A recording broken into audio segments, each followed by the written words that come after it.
Salut les players, on se retrouve pour une nouvelle vidéo. Le Real Madrid qui se qualifie au bout du suspense. Un partout, score final 2-1 sur l'ensemble des deux matchs.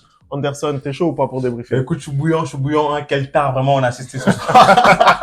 Un match bien nul en première mi-temps de la part du Real Madrid. Tu peux lancer le générique et franchement, j'ai beaucoup de choses à dire. Allez, c'est parti.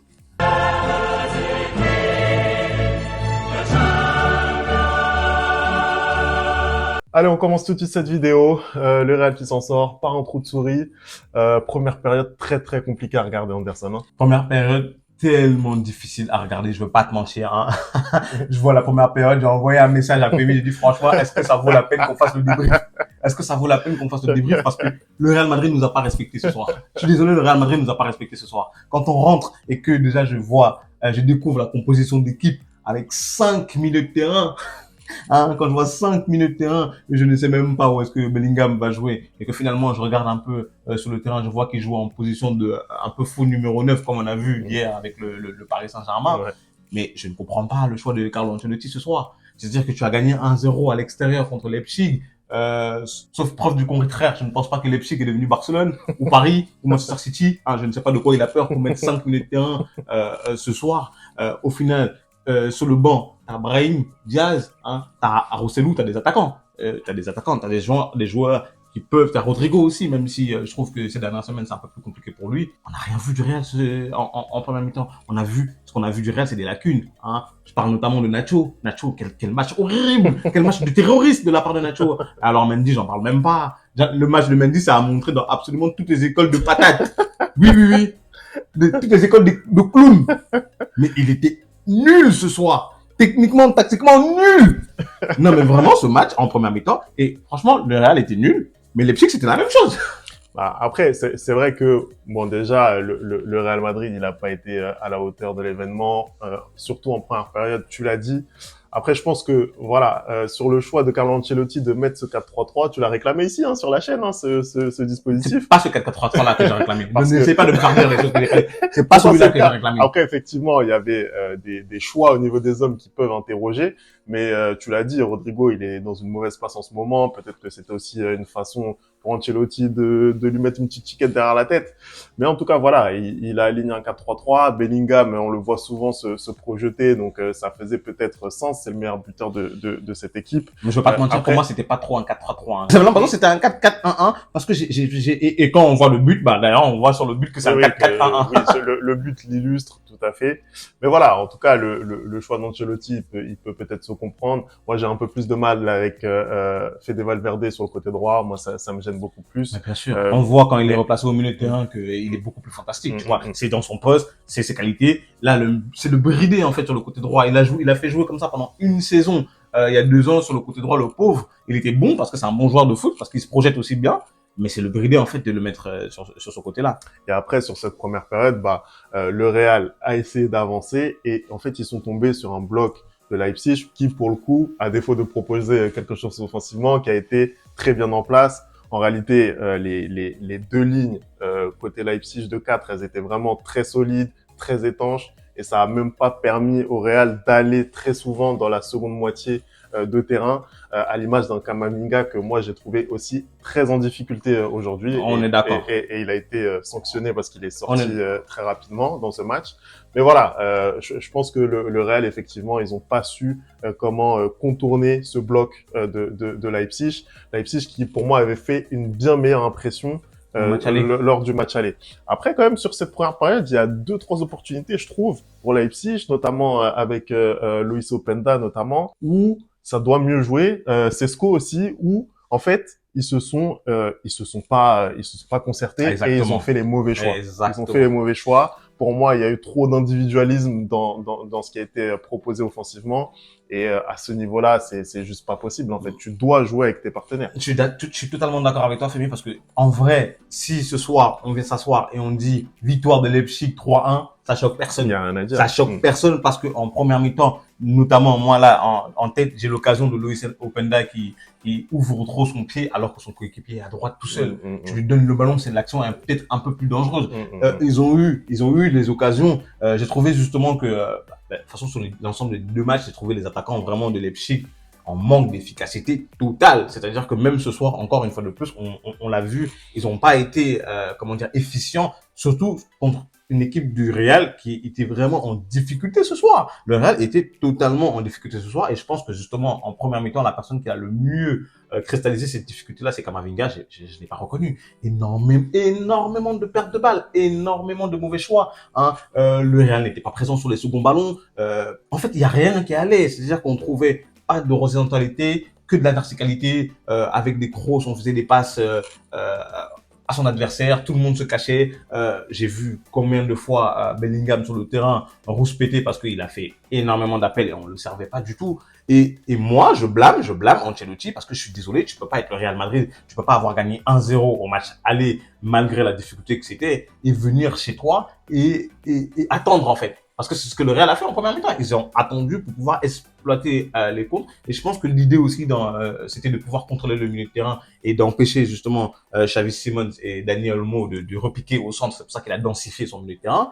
Mais je suis désolé, tu vois, lui-même, il s'est désavoué très vite parce qu'en deuxième mi-temps, il change sa formation parce que tu vois qu'il y a largement moyen de faire quelque chose contre cette équipe-là. Je suis désolé. Et encore une fois de plus, j'ai pas envie c'est une belle équipe de Leipzig qu'on a vu, hein, qui était dans la poule de Manchester City et qui sort deuxième. Mais je suis désolé, c'est pas Paris, c'est pas City, c'est pas Barcelone. T'as pas besoin de changer totalement ta formation contre cette équipe-là. Tu vois, plein de fois, je me suis dit ouais, sur cette chaîne que Ancelotti n'adapte pas son système de jeu en fonction des équipes. Malheureusement, il le fait le jour où il a pas besoin de le faire. Joue avec tes convictions. C'est-à-dire que tu gagnes ou que tu perdes, au moins que ce soit avec tes convictions. C'est-à-dire que si là, le Real ce soir avait perdu, bah, on aurait en partie, mis la faute sur ce système de jeu-là. Tu vois ce que je veux dire? C'est-à-dire que les joueurs n'étaient pas à leur meilleur poste ce soir, vraiment. Non, je suis d'accord. Et d'ailleurs, je trouve en deuxième période, ça n'a pas été forcément beaucoup mieux en début de deuxième période. Hein, et on a vu notamment un Vinicius très très tendu. Moi, je l'ai trouvé vraiment. C'est le Vinicius qu'on n'a pas envie de voir en fait. Exactement. C'est le Vinicius qui s'énerve. On était resté sur une énorme impression de Vinicius à Valence. Et là, c'est vrai que il retombe un petit peu dans ses travers où il arrive à se prendre la tête. Est-ce que selon toi, Vinicius, je te pose la question, est-ce qu'il doit finir le match? Pour moi, en fait, c'est un jaune très très orangé. Parce que j'ai vu des commentateurs, notamment Daniel Riolo, qui dit que Vinicius n'a rien à faire sur le terrain. Je suis désolé, je pense que dans aucun match de football, on a déjà vu un joueur prendre un rouge pour avoir poussé un autre joueur. Voilà. Après, si l'arbitre siffle la première faute, parce qu'il fait une première faute, et qu'il lui met un jaune, et ensuite il lui met un jaune sur la poussette, c'est totalement légitime.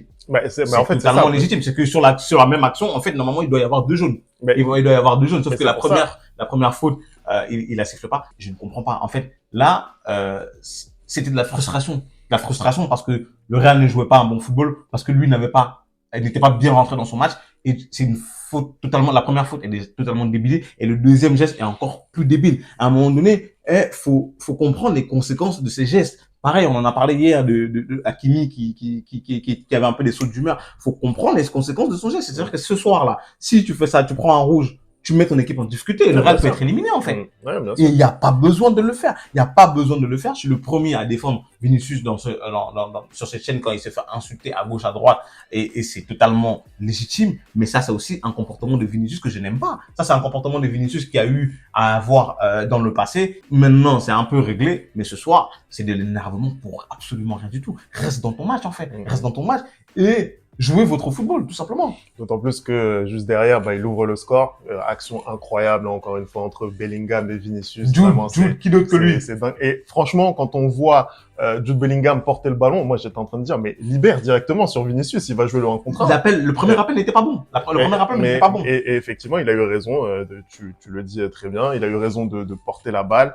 Et le deuxième appel, en revanche, croisé, il est archi tranchant et ça fait directement. Et surtout, je pense l'intelligence de jeu de Bellingham, c'est de pas mettre le ballon dans les pieds à Vinicius. C'est de mettre le ballon dans l'espace à Vinicius, de telle sorte qu'il a cette vitesse-là qui lui permet d'attaquer le ballon et d'ajuster parfaitement le gardien. Mais cette course de 50 mètres de Bellingham qui porte le ballon vraiment en regardant toutes les options qu'il a autour de lui, il n'y avait pas vraiment d'options et qui se termine par un but. Encore une fois de plus, tu vois, le Real malgré le fait qu'ils soient dominés, malgré le fait qu'ils subissent énormément, malgré le fait qu'ils proposent rien, ils ont besoin d'une demi-occasion. C'est ce qu'il disait Thierry Henry, en fait. Demi-occasion, but. Occasion, but, tu vois. Par contre, ce que je comprends pas, c'est que juste après ce but, on se dit que le match est terminé. Et ben non, on se dit que le match est terminé et c'est là où Leipzig justement commence à développer. Qu'est-ce que je t'ai dit la semaine dernière? Il n'y a que le Real Madrid pour se mettre en danger lui-même. C'est exactement ça. C'est-à-dire que comme tu viens de le dire, but du Real, tu t'attends à ce que le Real déroule, que le Real soit tranquille. Mais non, Leipzig revient dans le match. Pourquoi? Parce que déjà, si tu regardes l'action, Carvajal, il doit mieux faire avant la remise en touche. Ensuite, il y a le centre encore. Maintenant, c'est Nacho. Nacho qui, je l'ai dit, qui fait vraiment un match catastrophique. Tu vois, c'est pas normal. C'est pas normal que tu viennes de mettre un but, d'encaisser un but aussitôt, en fait. Dans les 5 minutes après, c'est pas normal. C'est pas normal. Ouais, je suis d'accord. Et Leipzig qui a montré peut-être un peu plus de justesse, qui a été beaucoup plus dangereux. Donc il y a eu déjà ce but de la tête du capitaine Orban et derrière encore une multitude d'occasions. J'ai aimé d'ailleurs le match de Xavi Simons parce qu'offensivement pour moi il n'y a pas énormément de satisfaction et c'est vrai que Xavi Simons de plus en plus il prend encore de l'épaisseur, il est très juste. Surtout, en fait, il pollue pas son jeu, tu vois. C'était pas forcément un grand jour pour Leipzig, mais il va pas chercher à surenchérir. C'est lui la star de cette équipe, mais il va pas chercher à en faire trop. Il joue comme le jeu le demande, en fait, comme le tempo du match le demande. Il fait ce qu'il faut, et dans cette dernière demi-heure, je l'ai trouvé encore une fois très très bon. Et lui aussi, il a eu une opportunité incroyable de marquer. C'est Rudiger, je crois, qui la sort. Donc effectivement, très très bon match pour lui. Et après, le Real qui se fait peur, en fait. Le Real qui se fait peur. Il y a des occasions qui arrivent de toutes parts. Il y a Olmo, qui lui, par ailleurs, n'a pas fait un très grand match, qui met cette barre transversale. Ah oui, il a fait que de rater, lui. C'est vraiment, ce joueur, je le trouve tellement surcoté. C'est vraiment incroyable. Je ne comprends pas, vraiment. Mais ouais, en tout cas, il y a eu énormément d'occasions. Mais ça se termine bien pour le Real Madrid qui va encore une fois de plus se qualifier pour les quarts de finale. Non, le Real qui arrive à se qualifier en quart de finale, mais franchement, il laisse pas une grosse impression. En fait, il laisse pas une grosse impression parce que tout simplement, les équipes que tu vas affronter après, que ce soit le Bayern, que ce soit City, que ce soit le PSG, ou que ce soit, je sais pas, en deuxième semaine, peut-être ça sera l'Inter, peut-être ça sera Naples, on sait pas, peut-être ça sera Barcelone, ben, elles ont plus peur de toi, en fait. Elles ont plus peur de toi. J'en parlais avec un ami aujourd'hui, je lui disais que peut-être que le Paris Saint-Germain allait croiser le Real en quart de finale. Il voulait surtout pas. Il me disait qu'il préférait tomber sur le Real en demi-finale parce qu'il avait peur. Ben, je suis désolé. Quand tu vois ce Real ce soir, il est prenable. Après, je pense que le Real jouer contre City et le PSG, c'est totalement un Real différent parce que je pense qu'ils abordent les matchs d'une autre manière quand c'est des grosses équipes. Je sais pas pourquoi. Et ça me frustre un peu parce qu'avec le Real, toi qui es supporter du Real, tu peux jamais avoir le cœur tranquille. En fait, tu peux jamais avoir le cœur tranquille. Moi, je suis supporter du Cameroun et du Real, mais ma tension, pardon. Ma tension. À un moment donné, je peux pas. Je veux vivre. J'ai des choses à faire dans ma vie. Mais c'est marrant que tu dises ça parce que moi, personnellement, en tant que juste observateur du football, je suis pas supporter du Real Madrid. À aucun moment, je me dis que le Real Madrid ne va pas passer ce tour. À aucun moment. Et pourtant, moi, je t'ai dit que j'ai senti un match PSG. J'aime cette équipe de Leipzig. J'ai été un petit peu déçu de ce que j'ai vu ce soir, mais bon, ils ont quand même bien joué au match aller. Mais à aucun moment, je me dis que le Real Madrid est en danger. Tous les jours, je me dis que le Real Madrid passe cette double. Oui, parce qu'ils sont habitués à ce genre de scénario, en fait, tout simplement. Mais bon, normalement, une autre équipe qui fait ce genre de match, ça passe pas. Non, c'est vrai. C'est la spécialité maison, la spécialité du Real Madrid qui se qualifie encore pour les quarts de finale de la Ligue des Champions. Merci d'avoir regardé cette vidéo. On n'oublie pas les bonnes habitudes, @ le replay foot. Vous nous dites ce que vous avez pensé de ce match et nous, on va se retrouver très rapidement ce week-end avec encore plein de matchs à débriefer. On se dit à très vite. Joyeux anniversaire à la Madrid.